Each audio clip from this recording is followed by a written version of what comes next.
iCamper, Europe 2023, le road trip.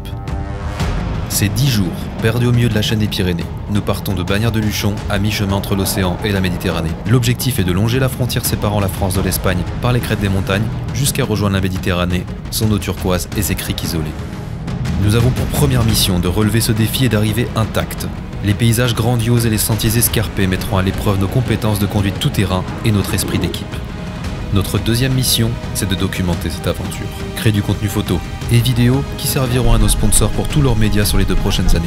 Pour ce faire, nous allons escorter 3 professionnels de l'image venant tout droit de iCamper États-Unis. If you're making tea, make tea like how you normally would. Just be happy about making tea. Aaron, boit de l'eau au goût melon salé, prend un malin plaisir à régler les échelles des tentes de toit. Moi j'avais pas la notice, moi c'est pour ça. Aime mettre le Defender en position haute. Yeah, you see how high it is right now? I raised it up. La terre entière sait qu'il est diabétique. I want a cheeseburger! Jesse se fait surnommer Mr. Coconut, définitivement le Julien Doré américain. Maîtrise le langage trucker texan, animateur radio à ses heures perdues.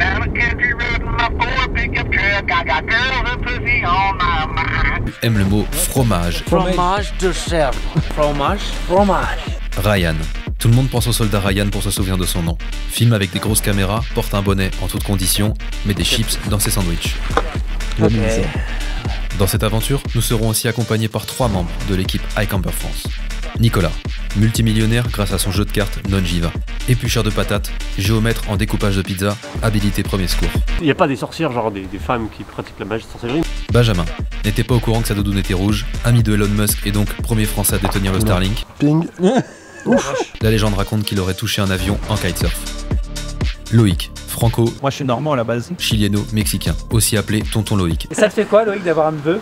C'est mon premier, hein. Responsable de la pénurie de jalapeno, aime les vidéos stabilisées, particulièrement bon pour faire fondre du fromage. Alors qu'est-ce que vous faites, monsieur Loïc? Bah on analyse...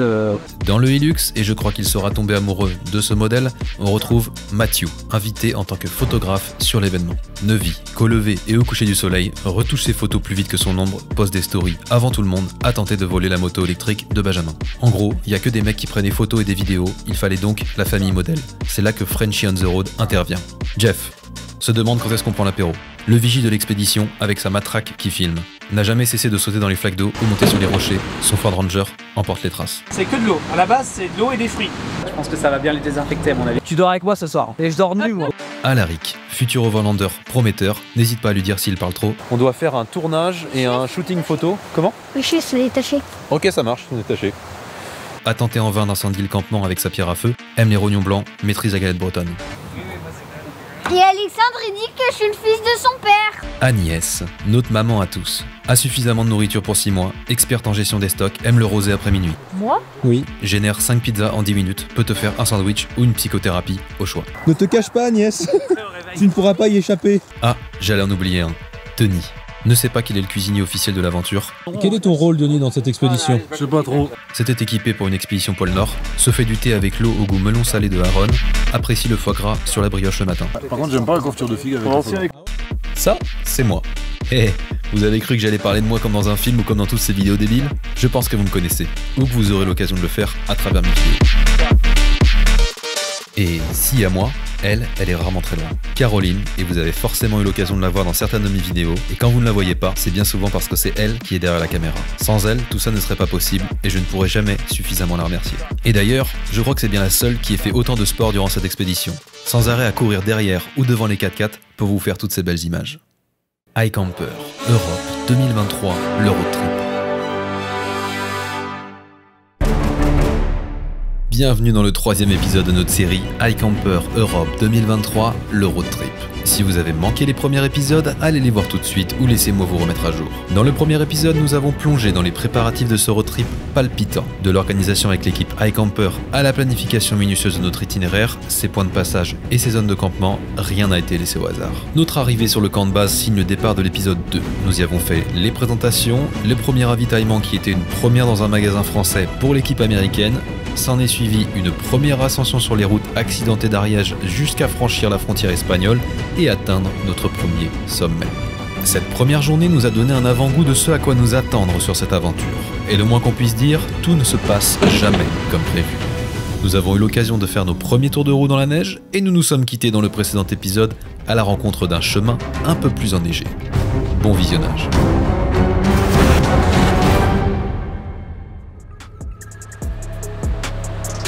On arrive à une impasse, pas forcément une impasse, mais là ça vient vraiment de la grosse neige, tout le chemin qui monte là-bas. On est allé voir, je vais pas filmer ça, mais là, on a réglé ça avec Benjamin, avec toute l'équipe.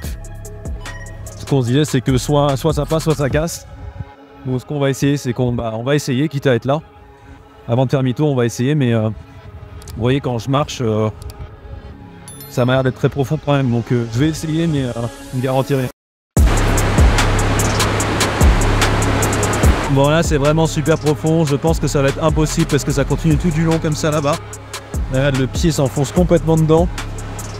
Là, je pense que ça va complètement être foutu, sachant que j'ai pas un 4 roues incroyable et on a le T6 avec derrière. Je pense que les autres pourront y arriver, mais ça va être super dur. Je suis pas sûr qu'on a envie tous de se prendre de galérer à ce point-là, quoi. Donc je pense qu'on va faire demi-tour, si j'arrive à faire demi-tour d'ailleurs, parce que ça va pas être facile. Une des premières erreurs qu'on aura commises en s'engageant dans cette neige épaisse et verglacée sous sa première couche, c'est de ne pas avoir dégonflé les pneus.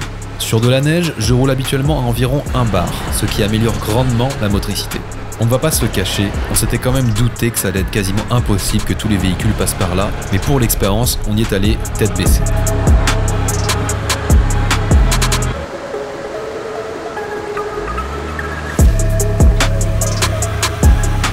Passe à l'image, ça s'appelle l'effet One Wheel Peel ou One Wheel Wonder. Une situation où la motricité est grandement réduite due à l'absence d'un mécanisme de blocage ou de glissement limité sur le différentiel. Gardez en tête que la puissance moteur emprunte toujours le chemin le plus facile. Lorsque une des roues perd sa traction, comme dans ce cas où elle patine sur la neige, tout le couple moteur est transféré vers cette seule roue. Les autres roues, quant à elles, restent immobiles, car le différentiel ouvert ne peut pas redistribuer le couple de manière optimale.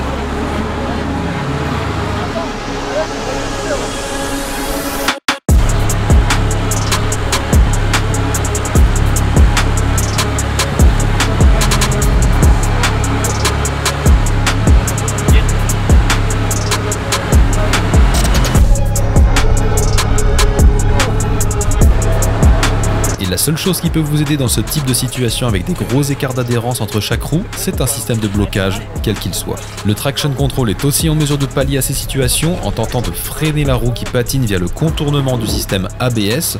En revanche, dans des situations très complexes, ça a ses limites.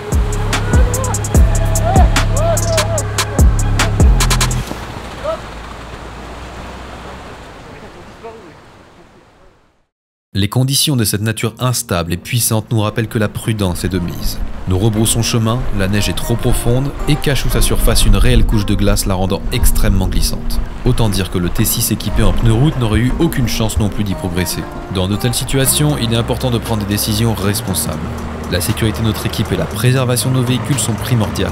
Il n'y a pas de honte à reconnaître les limites de nos équipements et à faire preuve de prudence. Personne n'a envie de camper au milieu d'un chemin enneigé cette nuit. Vous avez pu le voir, gros échec sur la traversée de la grosse partie en neige.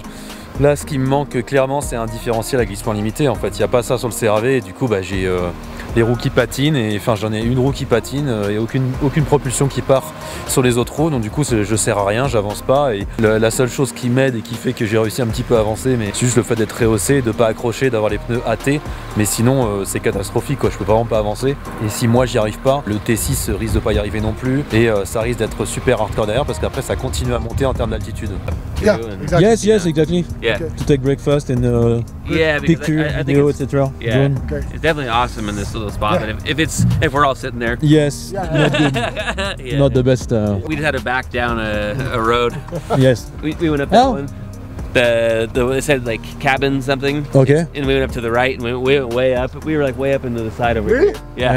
And then It went and then just stopped and there was a cabin down the bottom, but it was like a little wood cabin. So we had to back down the whole thing. Yes. Okay. Yeah. And I go first because I remember the place. Yeah, Okay. Yeah. Ok, cool. You see how high it is right now? I raised it up. Je sais pas si vous avez vu, mais il y a une grosse différence entre le Defender qu'on a vu tout à l'heure et maintenant. Il est hyper haut. Here, I'll lower it. Ça descend super vite.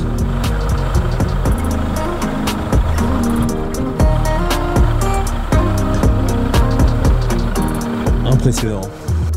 Bon et bah du coup on va tous faire demi-tour, on a trouvé un spot qui était plus bas, où il y avait moins de vent parce qu'ici on est vraiment dans un gros passage de vent. Et il fait super froid déjà à cette heure là, donc j'imagine, je te laisse imaginer à 4 h du matin.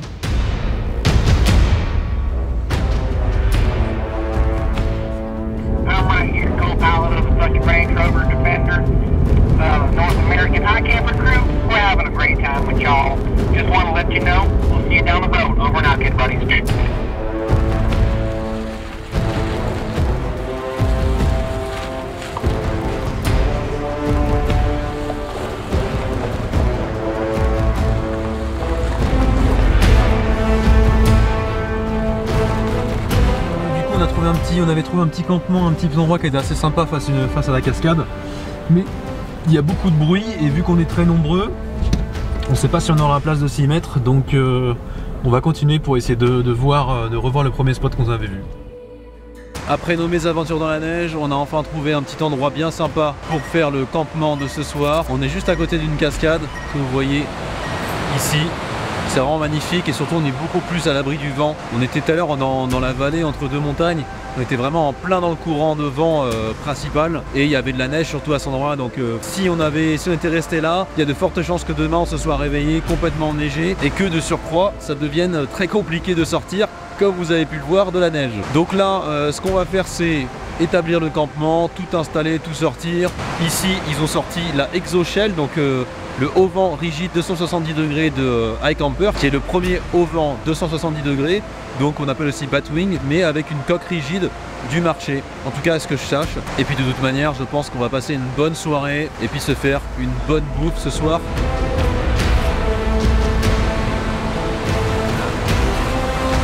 Là ici les gars vont monter l'annexe que vous voyez ici qui sont en train d'être installés. Donc l'annexe de la Skycamp 3.0. Ça s'appelle l'annexe plus, en tout cas elle est assez grande, assez volumineuse, vous allez la voir. Alors c'est vraiment un accessoire parfait si vous restez plusieurs jours sur un spot. De mon point de vue et de mon avis, je trouve ça un petit peu envahisseur si vous allez dans des points de campement qui sont assez visités ou assez à la vue des autres, parce que forcément vous serez beaucoup moins discret avec une annexe qu'avec juste une tente de toit, et vous serez aussi forcément peut-être un peu moins apprécié des gens, parce que ça a un côté un peu plus envahisseur on va dire, ou envahissant. En tout cas moi c'est la première fois que je vais voir cette annexe de la Skycamp 3.0, j'ai même jamais vu celle de la 2.0, il me semble qu'elle était plus petite celle de la 2.0, donc je l'ai jamais vue, donc on va voir ça ensemble pour la première fois.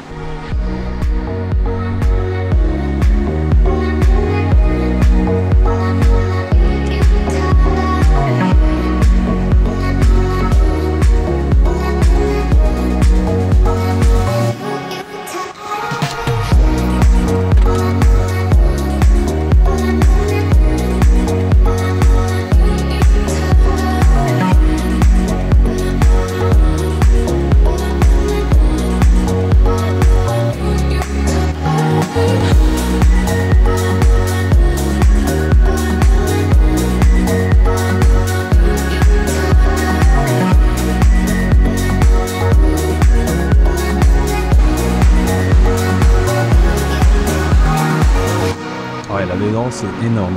Ça te fait un accès, un espace de vie vraiment impressionnant.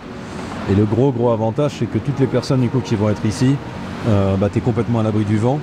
Tu as beaucoup de hauteur sous plafond, donc tu pourrais même faire cuire un truc sans problème ici, sans risque de t'intoxiquer ou de brûler de la toile.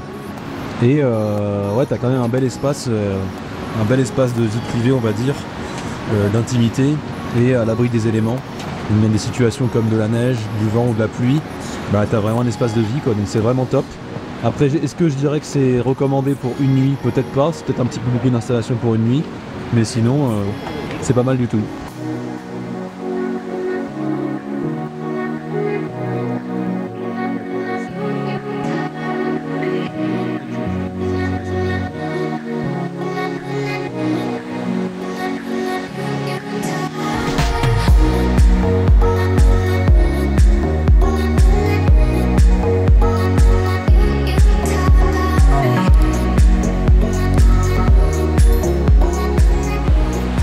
Donc au-dessus vous avez la nouvelle tente de toit BDV qui va sortir également je pense en 2024. Donc un format wedge, format portefeuille. C'est vraiment le format le plus rapide, le plus efficace en termes de rapidité d'ouverture, de fiabilité, de rigidité, de solidité, etc.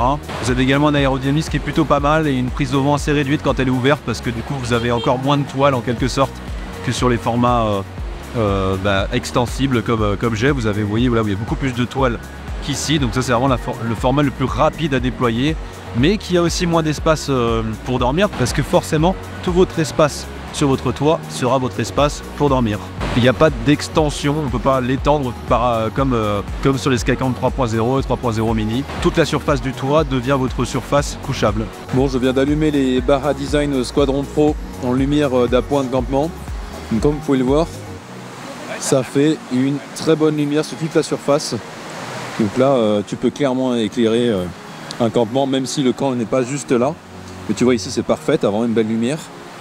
Mais après, j'ai pu les orienter un petit peu plus haut pour aller éclairer jusque là-bas. Et du coup, t'as tout le monde qui a la lumière. Malheureusement, ils ont mis ça devant, donc du coup, je peux pas les éclairer cette partie-là.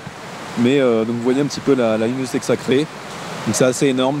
Alors le problème, c'est que celle-ci, elle est collée contre ma barre, contre ma galerie. Donc je peux pas la lever plus. Donc elle, en gros, elle est en train d'éclairer ici. Tandis que celle là-bas, et en fait, elle éclaire tout droit contre le camion. C'est pour ça qu'il y a la lumière qui va jusque là-bas. Donc là, tout le monde est bien installé. Tout le monde a déployé son matériel. Maintenant, on va dire, il y a toute la pression qui redescend. Et là, on va aller tous prendre l'apéro, passer un bon moment. Là, je me suis un peu amusé avec l'espèce de moto que vous voyez ici, là, la Upco. Et Benjamin m'a bien expliqué l'histoire de la marque, etc. Comment ça se fait du coup qu'il en a une vis-à-vis du fait qu'il a travaillé un petit peu avec eux, qu'il leur a donné quelques conseils. Et c'est une des seules en France des Upco qui est actuellement sur le territoire français. Et ça marche du feu de Dieu, ça m'a vraiment impressionné. T'as une super tenue de route parce que c'est 2 roues motrices. Le châssis est incroyable et en fait tout est modulaire. En fait c'est vraiment une espèce de moto électrique utilitaire sur laquelle tu peux vraiment charger et accrocher plein de choses. Et c'est vraiment extra. Donc je me suis amusé là-dessus, ça m'a fait du bien. Puis maintenant on va aller prendre l'apéro.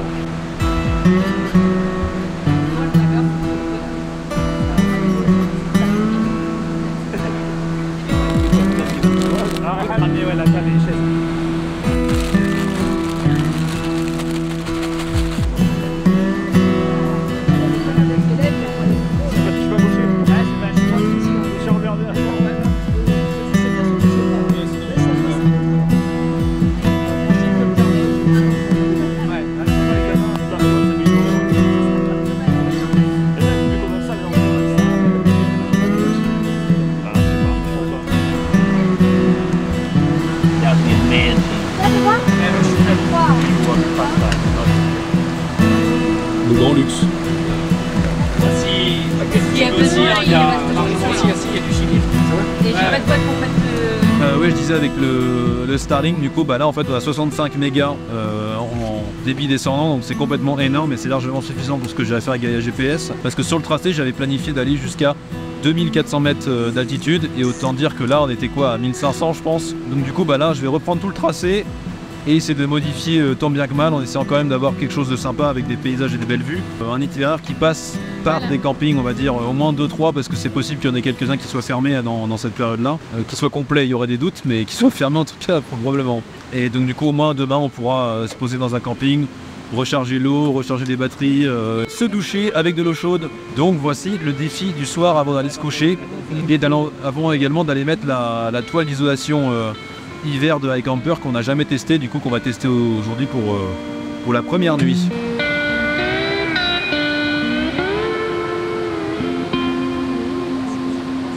Alors qu'est-ce que vous faites, monsieur Loïc?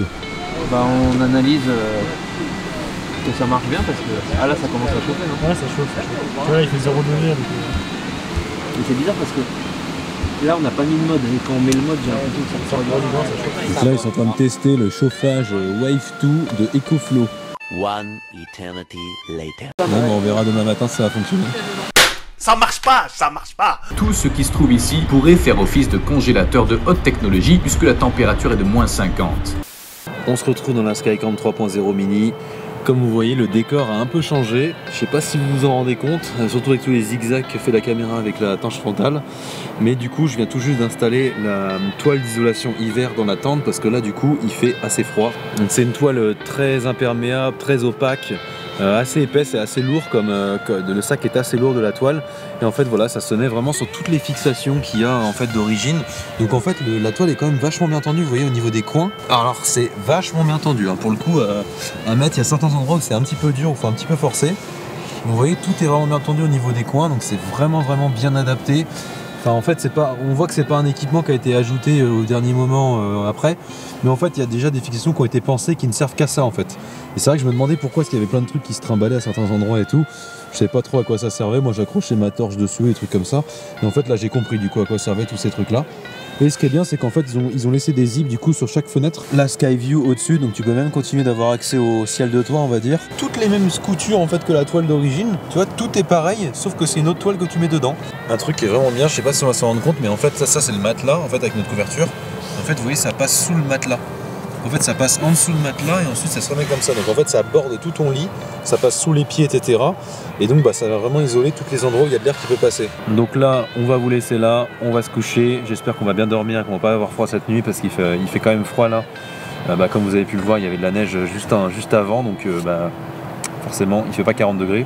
Et puis demain au réveil, je regarderai sur le thermomètre quelle a été la température minimale dans la tente, parce que tu peux mettre maximale et minimale, et je verrai après ensuite dans la météo qu'est-ce qu'il disait comme météo justement pour cette nuit, et je verrai quelle a été la différence, combien de degrés on a gagné grâce à ça, et je vous le dirai.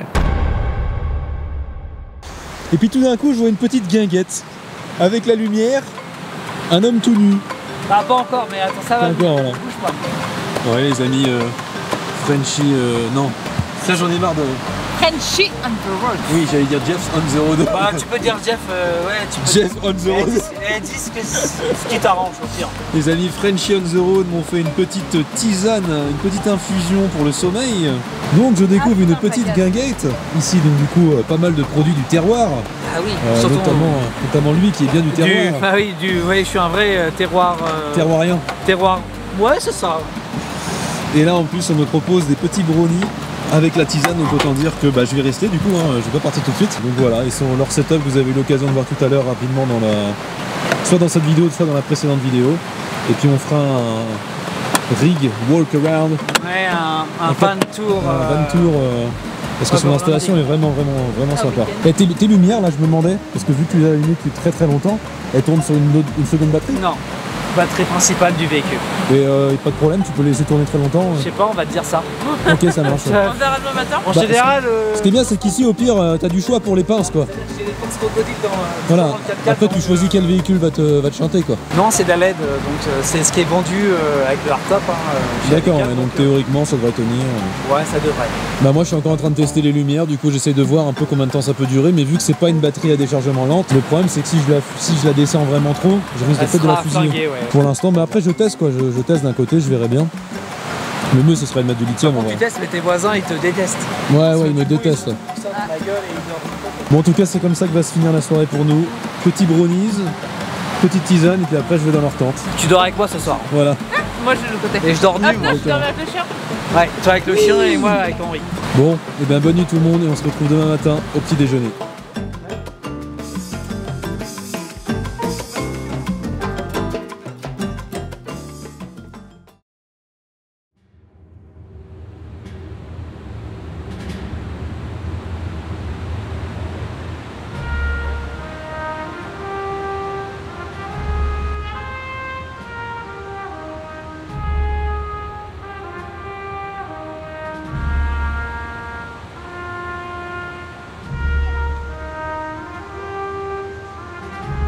Petit réveil au creux des montagnes ce matin.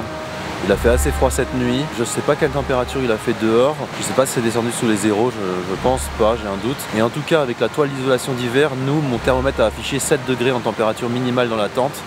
Donc je ne sais pas, il faudrait que je compare avec la température qu'il y a eu. Mais en tout cas voilà, il faisait 7 degrés dans la tente. Donc maintenant au programme, on va commencer la matinée en douceur par un petit café. Je vais me faire mes œufs habituels. Caroline avait même préparé du banana bread. Donc ça c'est vraiment excellent le main. Et puis on va aller rejoindre toute l'équipe, dire bonjour à tout le monde, prendre un café avec eux. C'est vraiment une bonne ambiance, il y a une bonne atmosphère. C'est ce qu'on se disait hier avec Jeff, French on the road. Frenchy on the road. Au détour d'une petite tisane avant de dormir, pendant que lui buvait du rosé avant de dormir. Tout le monde est bienveillant, tout le monde pense aux autres. On s'entend tous très bien et franchement c'est top parce que voyager comme ça avec plusieurs véhicules, plusieurs personnes, plusieurs groupes, et bah tu sais jamais sur qui tu peux tomber. On a tous des habitudes de vie un petit peu différentes, on a tous nos façons d'être, il y en a qui sont un petit peu plus indépendants, il y en a qui sont un petit peu plus timides, il y en a qui sont plus extravertis, d'autres plus introvertis. Il y a vraiment une super ambiance sur le campement et sur le convoi. Donc tout ce qu'il faut pour pouvoir bien continuer l'aventure dans de bonnes circonstances. Après les seules circonstances qu'on contrôle un petit peu moins, bah, c'est la température et c'est la neige. Comme vous avez pu le voir précédemment, la neige, j'aime pas trop, comme le sable.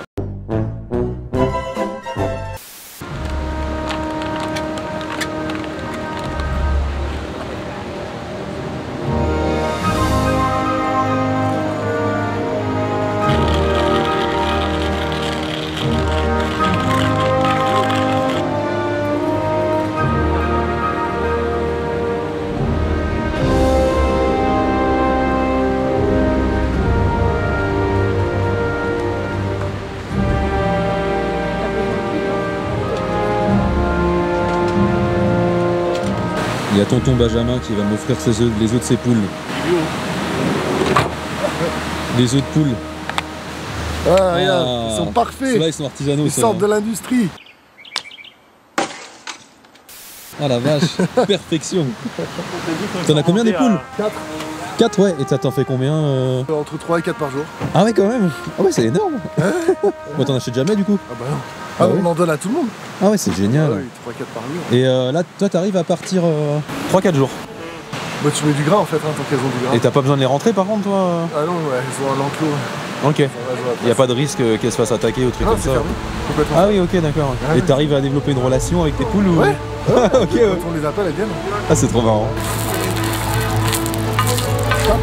Ouais, merci, super.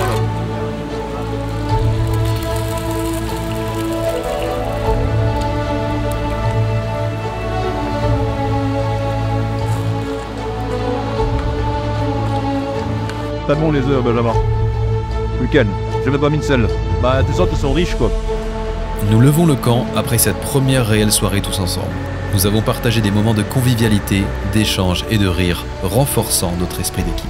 Notre dure journée d'hier laissée derrière nous, nous sommes impatients d'affronter de nouvelles épreuves et de continuer à arpenter les Pyrénées. Cette aventure nous pousse à sortir de notre zone de confort et à explorer des territoires inconnus. Chaque jour apporte son lot de défis, mais c'est dans ces moments que nous trouvons notre force et notre détermination. Nous nous dirigeons maintenant vers le prochain checkpoint avec une confiance renouvelée. Restez connectés pour les prochains épisodes qui vous réservent leur lot de surprises et d'aventures palpitantes. Et nous sommes ravis de vous emmener avec nous. Si vous avez aimé la vidéo, abonnez-vous à notre chaîne, activez les notifications et restez à l'affût pour ne rien manquer des prochaines étapes. Merci de me suivre et en attendant je vous dis à la prochaine pour une prochaine vidéo. Ciao!